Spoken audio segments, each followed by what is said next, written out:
see. Okay, Mommy Mary Ann, if you haven't gone through our series of tantrums, we have a series of where I explain what tantrums are. It's really your child asking your help for you to regulate their emotions. So, alam ko pong mahirap i-imagine na yun ang sinasabi nila sa inyo. But it's really that. The brain of a 3-year-old, hindi pa po siya developed enough to control or regulate their emotions. So, lumalabas po yun physically.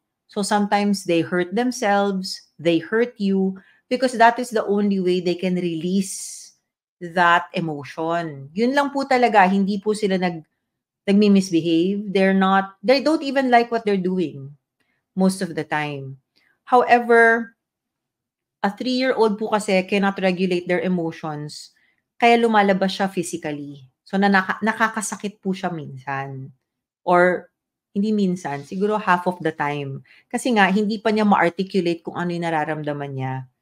Ang alam lang niya, hindi ko gusto yung nararamdaman ko at hindi ko nakuha yung gusto ko. So, what you need to remember is that, and number 2 is for you to be the co-regulator. So, kayo po dapat rin kalmado. Mahirap po talaga maging kalmado pag hindi kalmado ang ating toddler at nananakit or nagwawala. Pero kailangan po nila yung i-release. Siguro kung sinasaktan nila yung sarili nila, we need to hold their hands gently and say, kailangan kang hawakan ni mama kasi masasaktan mo yung sarili mo. Just talk through her tantrum. There are some kids who need to be allowed to release that. Okay lang po yun basta walang nasasaktan at hindi nasasaktan ng sarili. Pero po, tuturuan po natin sila ng mga pamparegulate, kunwari po O sige, let's breathe. Inhale, exhale. Let's count to 10. 1, 2, 3. So, ang gusto pong maintindihan ng baby ninyo ay naiintindihan ninyo that he is in distress.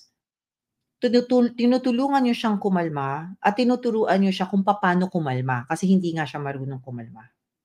Okay? So, I know it's very frustrating. However, try nyo po muna to do what the things that I've told you to do. All right?